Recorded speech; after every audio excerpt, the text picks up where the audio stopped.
പിള്ളേർക്കൊക്കെ എക്സാം ഉള്ള ദിവസമാണ്. ഇന്നല്ല ഇത് ഇന്നലെ എടുത്ത വീഡിയോ ആണ്. അപ്പൊ പോവാൻ നേരത്തെ ഇതുപോലൊരു ബഹളാണ് കേട്ടോ വീട്ടില്.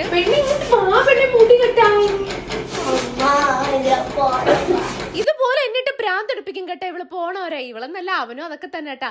അപ്പൊ രണ്ടുപേരെയും പറഞ്ഞിട്ടിട്ട് എന്റെ ഗിവ് അവേ വിന്നറിനെ സെലക്ട് ചെയ്തിട്ടുണ്ട്. ഞാൻ ലാസ്റ്റ് കാണിക്കാമേ. അതെല്ലാം മടക്കി വെച്ചിട്ട് പിന്നെ ഒരു പ്രൊമോഷൻ വീഡിയോ എടുക്കാണ്ടായിരുന്നു. വീഡിയോ എല്ലാം എടുത്ത് കഴിഞ്ഞാൽ ഡ്രസ്സ് മാറി നേരെ കിച്ചണിൽ പോകും കേട്ടോ. പിന്നെ മുഖത്ത് മേക്കപ്പ് എല്ലാം കഴിയും. എന്റെ അടുത്ത് എല്ലാവരും പറയും ചേച്ചി മേക്കപ്പ് ലിപ്സ്റ്റിക് ഒന്നും ഇല്ലാതെ ഒന്ന് കാണിക്കുന്നത്. എല്ലാം കഴുകിട്ട് നിങ്ങൾക്ക് ഇതാണ് എന്റെ ഒറിജിനൽ കളറും എന്റെ ചുണ്ടും മുഖം എല്ലാം കേട്ടാ. പിന്നെ നേരെ പാക്ക് ഇട്ടിട്ട് ആ വീഡിയോ എഡിറ്റിങ്ങിനിടയ്ക്ക് ഇതുപോലെ എനിക്ക് സ്ക്രിപ്റ്റ് തരുന്ന നോക്കി വായിക്കുന്ന ഒരു പരിപാടി ഉണ്ട് കേട്ടോ. ഇതെല്ലാം കഴിഞ്ഞ് അടുത്ത കസ്റ്റമറിനുള്ള മെറ്റീരിയൽ എടുക്കാൻ പോയി, ഗിവ് അവയുടെ സാധനങ്ങളൊക്കെ എടുക്കാൻ പോയി. ഞാനും മോളും ആണേ. അപ്പൊ ഇപ്രാവശ്യം ഗിവ് അവേ വിന്നറിന് മാത്രമല്ല അഹല്യാണ് വിന്നർ. അപ്പൊ 1-2 കമന്റിന് ഞാൻ എനിക്ക് കണ്ടപ്പോൾ പാവം തോന്നി. അപ്പൊ ഇനി എല്ലാ പ്രാവശ്യം അങ്ങനെയും കൂടെ കൊടുക്കാന്ന് വിചാരിക്കണം കേട്ടാ. അപ്പൊ ഇവര് 3 എന്നെ മെയിലിൽ കോൺടാക്ട് ചെയ്യുക അല്ലെങ്കിൽ ഇൻസ്റ്റയിൽ മെസ്സേജ് ഇടുക ചെയ്യണം. യൂട്യൂബിന്റെ വരുമാനം കിട്ടുന്ന പ്രൊമോഷൻസ് ഒക്കെ വെച്ചാൽ നിങ്ങൾക്ക് ഞാൻ ഈ സാധനമൊക്കെ മേടിച്ചാണ്. കാരണം നിങ്ങളെ സപ്പോർട്ട് കൊണ്ടാണ് എനിക്ക് ഇതൊക്കെ കിട്ടുന്നത് കേട്ടോ. അപ്പൊ ഇന്നത്തെ വീഡിയോ ഇത്രയേ ഉള്ളേ.